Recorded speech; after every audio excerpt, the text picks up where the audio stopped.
La Secretaría de Educación y el Sistema Estatal de Telecomunicaciones presentan Vocación por la Enseñanza. Nuevas herramientas para grandes logros en la educación. Esto es De la A a la Z. Puebla en Casa. Hola, ¿qué tal? ¿Cómo están? Muy buena tarde. Qué gusto saludarles en este espacio de la A a la Z Puebla en Casa, un espacio de la Secretaría de Educación y del Sistema Estatal de Telecomunicaciones. Saludo con mucho gusto a nuestro compañero Alejandro Filiberto Yautensi Cruz en Lengua de Señas Mexicana, que nos acompaña esta semana y nos apoya con esta especialidad que él tiene como intérprete. Muchas gracias, Alejandro. Y bueno, recordarles que este programa se está transmitiendo en vivo a través de SET Televisión, de SET Radio y de la Red Estatal de Radiodifusoras, llegando a todos los rincones del estado con información importante. La Secretaría de Educación insiste en que hay dos líneas de comunicación que usted puede utilizar. ¿Para qué? Para cualquier proceso educativo que usted tenga alguna duda, requiera algún tipo de orientación, en un horario de 9 de la mañana a 3 de la tarde, y son dos líneas, anótelas muy bien, son el 2222 29 38 20 y 2222 29 38 25 en un horario de 9 de la mañana a 3 de la tarde. Y también recordarle que en el estado de Puebla estamos todos inmersos en este pacto comunitario que implica acciones muy sencillas, pero a la vez muy importantes. Lavarnos las manos frecuentemente, siempre que tenga usted a la mano agua y jabón, hágalo por favor. También desinfecte y limpie objetos y superficies de uso común, hágalo también siempre. Mantener una sana distancia, 1,5 metros, 2 metros con otras personas, no tocarnos la cara. Y de lo más importante es el uso del cubreboca de forma correcta cuando salgamos de casa, que cubra nariz hasta la barbilla. Estos son los 5 puntos muy importantes en los que todos estamos colaborando en este pacto comunitario. Y bueno, la verdad es que hoy tenemos un tema muy interesante que tiene que ver con lo que en diversas ocasiones nos ha externado el secretario de Educación, el doctor Melitón Lozano, cuando nos hablaba de las lecciones y desafíos educativos ante el COVID-19. Y él ahí, bueno, nos planteaba varios puntos como las crisis en los sistemas de salud pública, la necesidad de organizar todo un movimiento global de prevención y educación para la salud, por supuesto, incluyendo la cuestión nutricional, el ejercicio físico, las prácticas deportivas, con el objetivo de disminuir a la población vulnerable, porque claro, a nivel mundial ya hay un aumento en el número de enfermedades asociadas con la mala alimentación, el sedentarismo y el estilo de vida. La pregunta es, bueno, ¿cómo a través de la educación o cómo la educación puede contribuir a la prevención de enfermedades crónicas? Es por ello que el secretario de Educación ha mencionado en diversas ocasiones lo de la nueva materia en educación básica, vida saludable, que está basada en 3 ejes: higiene y limpieza, alimentación y actividad física. Y por ello hoy, y gracias al voluntariado de la Secretaría de Educación, a quienes les agradecemos la organización de estas charlas en este programa de la A a la Z, que han tenido que ver, por ejemplo, con el cuidado de nuestros adultos mayores, que ha tenido que ver con la prevención del cáncer de mama. Y en esta ocasión, aprovechando una fecha muy importante, que es la conmemoración del Día Mundial contra la diabetes, bueno, pues nos hace favor el voluntariado de la Secretaría de Educación de tener hoy nada menos que al doctor Alfonso Humberto García Córdoba, quien es subdirector de Salud Pública y que además, entre otras cosas, su currículum es muy extenso, pero comentarles que él tiene un doctorado en Ciencias de la Salud y que está con nosotros para hablarnos justamente de esta problemática de la diabetes, aprovechando esta conmemoración el día de mañana, que más que una conmemoración, bueno, pues es hacer conciencia de lo que está sucediendo a nivel mundial. Doctor Humberto, qué gusto que estés aquí con nosotros. Muchas gracias, muy buenas tardes a todos ustedes y muchas gracias por la invitación. Un placer tenerte por aquí porque tienes mucho que decirnos con respecto a este día que mañana, bueno, lo comentabas antes de entrar al programa, que ayer justamente estábamos hablando de la obesidad y que mañana es el Día Mundial contra la Diabetes. ¿Nos podrías explicar un poquito a qué se refiere esta conmemoración del día de mañana? Sí, básicamente tanto la Organización Mundial de la Salud como la Federación Internacional de Diabetes determinaron en 1991 apartar un día, que fue precisamente el 14 de noviembre, para que fuese un día de reflexión hacia un problema que se está presentando en todo el mundo. Es una epidemia de una enfermedad crónica. Cada 14 de noviembre entonces se conmemora y es una campaña de concientización, ¿no? Es una campaña de concientización. Y es justamente lo que hoy vienes a platicarnos. ¿Por qué hay que concientizarnos contra la diabetes? ¿Qué está pasando en México? Bueno, una de las cosas que no debemos de estar orgullosos es que somos el primer lugar en obesidad infantil, y la otra es que somos un país obeso, de acuerdo al ENSANUD 2018, la última encuesta nacional de salud y nutrición. 7 de cada 10 mexicanos tienen obesidad y sobrepeso. ¿Qué relación tiene? Pues que la obesidad es un factor proinflamatorio, es una enfermedad también crónica y incurable, pero que tiene mucha relación con lo que sería precisamente la predisposición a la diabetes. De ahí que surge, desde mi muy particular punto de vista, como el eje central del síndrome metabólico, que sería diabetes, hipertensión, dislipidemia y obesidad. Que van normalmente de la mano. ¿Cuál es la primera? No se sabe cuál es la primera que se presenta, pero pueden ir todas ellas de la mano.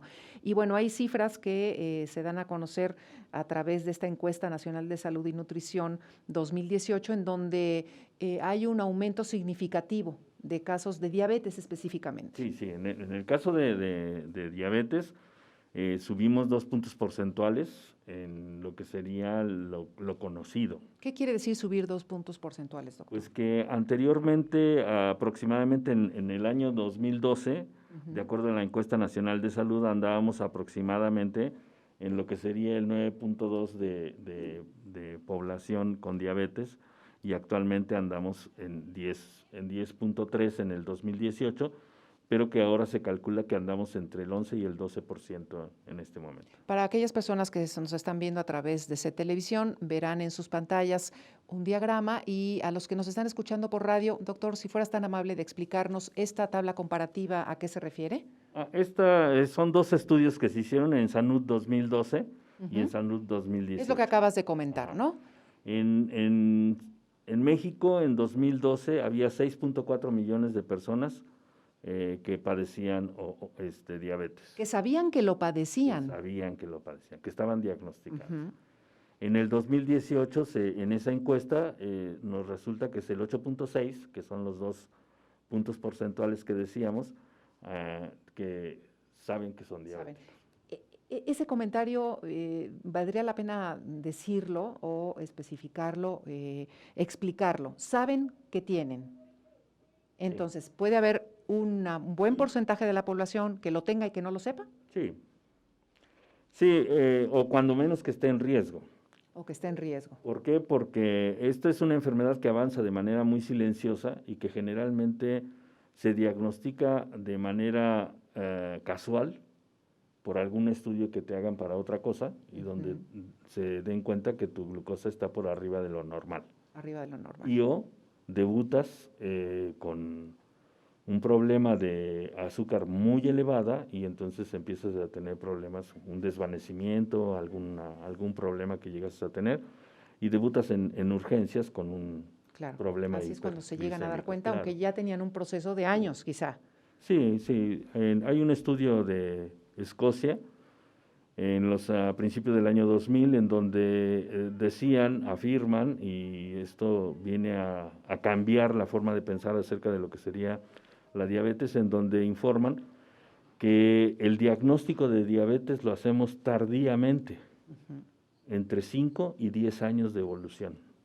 Claro. Lo cual te habla de un periodo grande, silencioso, en donde hubo alteraciones en el metabolismo de la glucosa sin que nos fuésemos dando cuenta.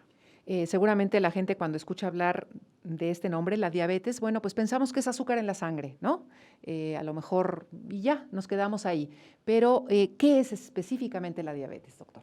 La diabetes es un problema metabólico que está realmente provocado por un mal funcionamiento o un no funcionamiento de lo que sería el páncreas para poder utilizar la glucosa en nuestras células. Entonces, ¿es la incapacidad de producir insulina o de utilizarla de manera eficaz? ¿Esto conduce a niveles elevados de glucosa en sangre? Así es. Como lo que está usted viendo Así ahorita es. en su pantalla. Pero bueno, ¿esto implica que todos los alimentos ricos en hidratos de carbono o calorías tienen ese problema? Bueno, prácticamente todos los alimentos se van a convertir en energía y la manera más... Todos los alimentos. Todos los alimentos, Bien. proteínas, grasas, todos se tienen que... Pero básicamente los que son de muy sencilla conversión son los carbohidratos. Se convierten en energía rápida y que si no es utilizada se almacena. Entonces ese almacenamiento ya es como convertirse en grasa.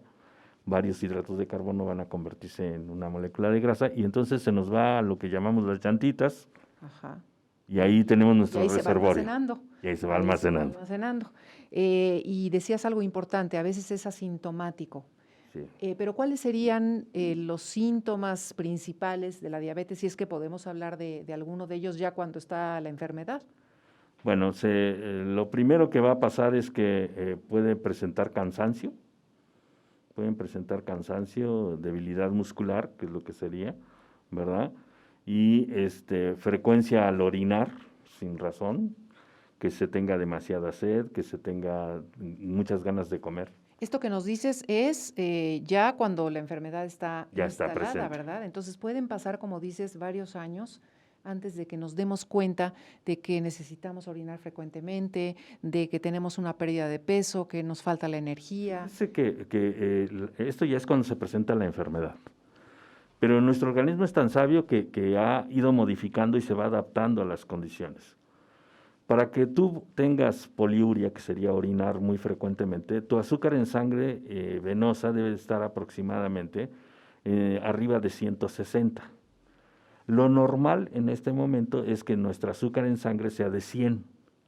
Todo lo que está por arriba ya te está marcando alteraciones. Entonces, mientras tú tengas niveles de 126, que es cuando se hace el diagnóstico de diabetes, en ayunas, si tú tienes 126, 140, 150, no vas al baño frecuentemente, porque tu riñón tiene esa capacidad de reabsorber y eliminar solamente los excedentes. Se llama umbral renal para la glucosa. Mientras tu riñón esté trabajando correctamente, no vas a orinar frecuentemente porque lo va a reabsorber ese exceso. Cuando se rebasan esos límites, entonces el azúcar tiene que salir del organismo, ¿cómo? A través de dilución en agua, en dilución en orina. Entonces, no puede orinar cubitos de glucosa, ¿verdad? Entonces Claro. tiene que salir. Y entonces por eso es que se arma la poliuria. Ajá. En términos coloquiales Sí, estamos claro, hablando, claro. ¿no? Para que se pueda entender. Entonces, por eso es que es silencioso. Porque estos síntomas se presentan ya cuando ya la enfermedad ya está instalada como tal. Ahora, ¿la pérdida de peso?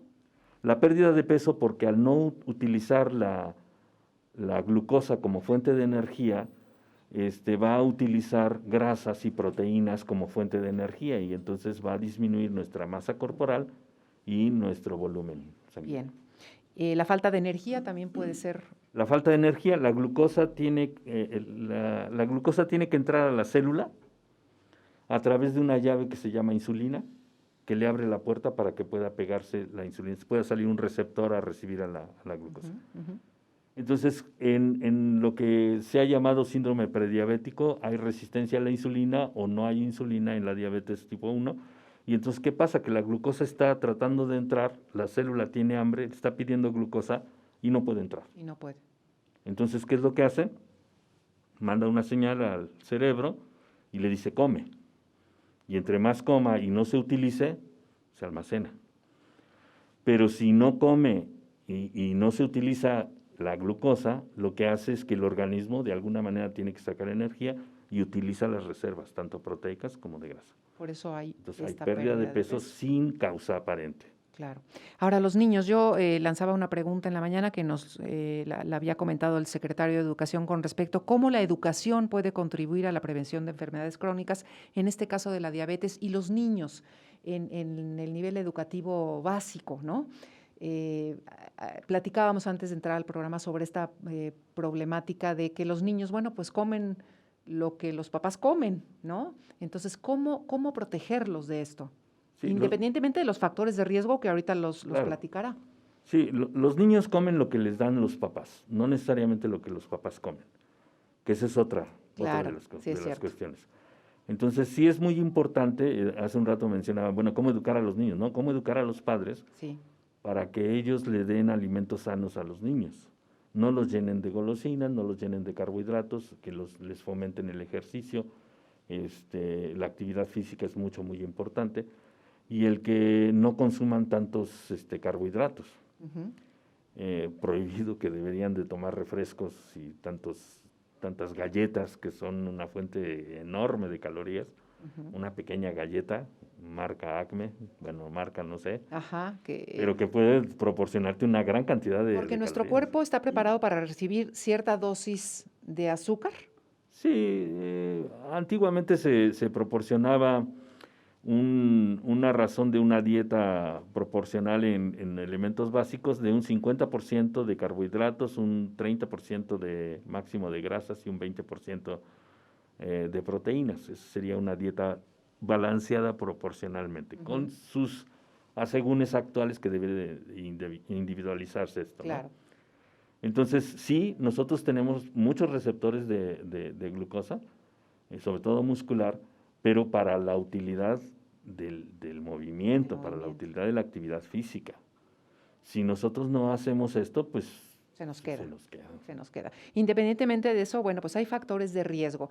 Y este tema es muy interesante porque de repente he escuchado como dicen, bueno, es que mis papás diabéticos, mis abuelos diabéticos, pues yo también voy a hacerlo, ¿no? Y entonces, ¿qué puedo hacer al respecto, no? Pero sí hay factores de riesgo que valdría la pena comentar.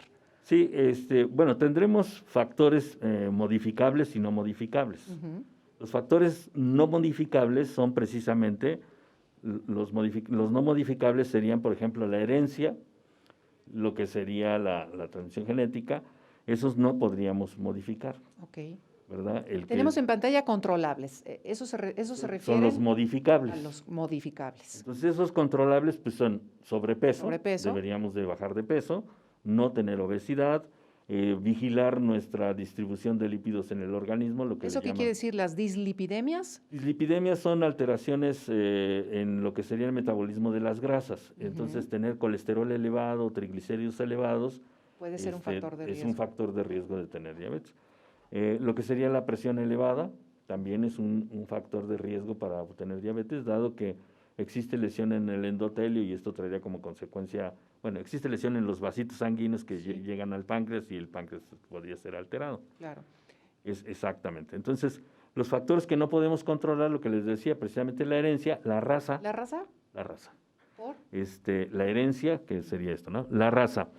En estudios hechos se dice que la raza oriental, nuestra raza mexicana es una indoamericana, la raza negra y sobre todo son razas que están predispuestas a tener problemas de Son diabetes, propensos. mayor incidencia de diabetes. Ujú. De hecho, hay un estudio acerca de los Pima, indios Pima, norte de México y sur de Estados Unidos, que tienen una tasa muy elevada de lo que sería diabetes y sobre todo de hiperinsulinemia. Esto es, ellos secretan más insulina que la que necesitaría otra raza para la misma cantidad de carbohidratos poderla metabolizar. O sea, ya está en su ADN, en su genética, Exacto. y eso pues no se Eso puede no se puede controlar, a modificar. no ser que ya digan, bueno, vamos a quitar este elemento del ADN y eso es el futuro, Claro. ¿no? El futuro. Pero bueno, esos son los factores de riesgo no controlables, que son la raza, la herencia, la edad. La edad, porque a medida que vamos envejeciendo, nuestros sistemas van envejeciendo. Ajá. Y entonces puede haber Nuestro agotamiento. páncreas tiene claro. un periodo de vida determinado. No se ha determinado exactamente que haya una duración de, pero entre más se van envejeciendo los sistemas, pues hay más posibilidad de que no se recupere las células a su función total. Es importante hablar de las medidas preventivas, los factores de riesgo, porque aquí es importante que los padres de familia, las mamás, sepan cómo identificar y cómo prevenir que haya diabetes en su familia, ¿no? Claro. Eso es muy importante. ¿Qué tendríamos que hacer? Primero que nada, fomentar una alimentación sana. No olvidarnos de platos llenos. No te levantas hasta que te lo acabes, ¿eso ya no aplica? No tanto eso, sino que no demos Grandes cantidades, grandes grandes cantidades. raciones. Estamos acostumbrados, aquí en México, cuando menos estamos acostumbrados a grandes raciones. Ajá. Y en toda la América Latina, a grandes raciones. Yo les pongo un ejemplo de vayan a comer mole a un restaurante caro, mole poblano, ¿y qué les sirven? Les dicen, ¿quieres esta pieza de pollo? Y les bañan con mole. Y se acabó. Sí, dices, ¿esto es? Comamos en casa, te sirven el platazo de mole con tortillas. Con medio kilo de tortillas, ¿verdad? Esa es la diferencia. Bien, entonces las raciones. Así es. ¿Medirnos la glucosa sería una medida preventiva? Sí, bueno, a manera de prevención, sobre todo si tenemos antecedentes, podríamos hacer esta situación, ¿no? Como un chequeo médico anual ¿Hacerlo o cada anual? 2 años. ¿Ah, sí? Sí, si no hay antecedentes cada 2 años. Yo les decía a algunos alumnos en la universidad, sáquense una foto cuando menos cada 5 años para que vean cómo van. Y entonces, si no tienen otro factor de riesgo, ¿no? Claro. Pero una foto interna. Claro. Las complicaciones que se pueden derivar de esta enfermedad que nos decías al principio del programa que es incurable. Sí, la diabetes es incurable. Hasta ahorita no hay cura. Hay manera de controlarla, ¿verdad? Hay manera de que puedan Evitar vivir, que se siga degenerando los órganos. evitar que se agote totalmente y que termine con una necesidad de solamente aplicarle insulina, ¿verdad? Existen 2 tipos de diabetes, la 1 y la 2. Dentro de la 1 es esa diabetes que desde nacimiento o posterior a una infección viral, el páncreas crea autoinmunidad para sus propias células y entonces no produce insulina o la cantidad de insulina es muy poquita. ¿Ese es más común en niños, entonces? Antes se le llamaba diabetes infantil, ahora es diabetes tipo 1 y se presenta mucho más frecuentemente en jóvenes, en niños. Y la diabetes tipo 2, que antes se le llamaba de adulto, que es la que tiene mayor prevalencia, esta diabetes ahora ya la encontramos en niños. Entonces, esto es debido a los estilos de vida.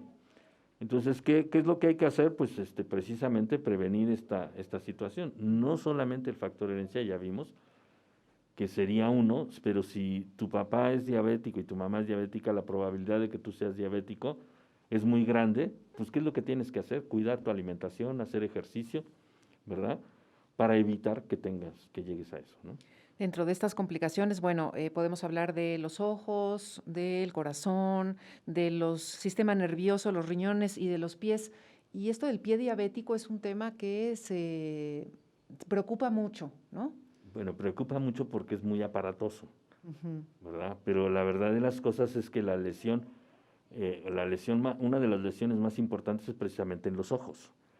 ¿Esa es la más común? La causa más frecuente de ceguera es la diabetes.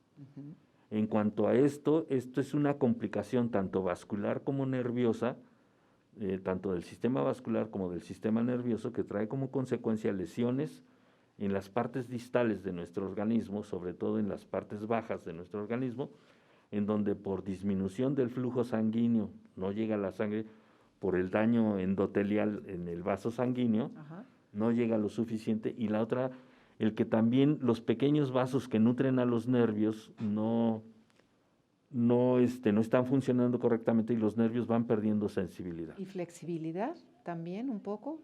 ¿El sistema nervioso?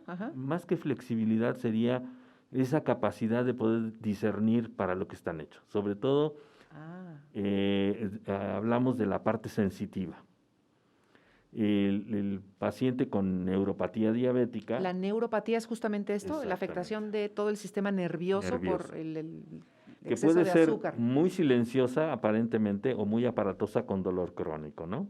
Eso es muy interesante. Estos nervios van a perder esa capacidad de sentir, por ejemplo, que te aprieta el zapato y se te hace una ampolla y como no hay buena vascularidad, no cicatriza y se te puede infectar.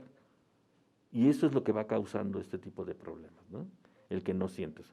una de las condiciones en estos pacientes es no deben de utilizar calcetines con costura, no apretado, el zapato debe ser muy amplio, ¿verdad? No utilizar agua caliente, muy caliente, porque van perdiendo sensibilidad. Entonces, tú utilizas agua caliente, te quemas y no sentiste la quemadura. Claro. Y se te complica. El cuidado de los pies es lo que nos estás comentando y lo que estamos viendo ahorita en pantalla. Para los que nos están escuchando en radio, bueno, pues ya lo dijo el doctor Humberto acerca de estos cuidados que hay que tener. Y ya, bueno, en este caso, pues ya se instaló la diabetes, pero creo que lo importante, doctor, a rescatar de esta charla que nos has hecho favor de tener y gracias al voluntariado de la Secretaría de Educación, es la prevención. Y es que nuestros niños en la etapa de educación básica, bueno, pues están teniendo quizá una falta de ejercicio, falta de movilidad, la tecnología. Ahorita con la educación a distancia, bueno, pues están mucho tiempo quizás sentados. Entonces, nos gustaría que desde tu punto de vista, como especialista en este tipo de enfermedad, nos dijeras, ¿qué hacemos? ¿Cuál es nuestra responsabilidad como padres y madres de familia? Bueno, insistimos que la alimentación sea lo más sana posible y que haya actividad física. A mí me llamó mucho la atención porque uno tiene que estar aquí metido en muchas cosas y hay clases de educación física a distancia, entonces los están poniendo a hacer ejercicio de pie, o sea, muévanse, necesitamos que se muevan. ¿Por qué? Porque eso, si no, estaríamos favoreciendo la inactividad física y tendríamos problemas. Entonces sí se está promoviendo, la distancia ha hecho que el maestro esté vigilando al alumno que está haciendo ejercicio, como al menos los está viendo que se mueven, ¿no? Ajá. Entonces eso es lo que deberíamos de hacer, evitar hasta donde sea posible alimentos que nos puedan dañar comidas que no tienen aporte nutricio, sino más bien energético. Ajá. Entonces, pues evitarlo hasta donde sea posible. Bueno, hay que ir a alguna tienda y ver el etiquetado que ahorita hay, ¿no? Ahora es una de las ¿verdad? grandes ventajas. Es una de las grandes ventajas, exceso de calorías, exceso de azúcares, exceso de sodio y resulta que todo lo que estás comprando pues tienen estas etiquetas negras, ¿no? Sí. Entonces, pues hacer conciencia, doctor, vigilar qué es lo que estamos haciendo como familia, darnos cuenta de nuestros hábitos alimenticios, de nuestros hábitos de higiene, de nuestros hábitos de ejercicio físico y bueno, pues intentar disminuir estas cifras que no son nada halagüeñas para México. No, nada más así como para que tengamos una idea de cuál es el problema. En 1980 había 108 millones de diabéticos en el mundo y para el 2014 se había prácticamente triplicado a 422 millones de habitantes. Así es.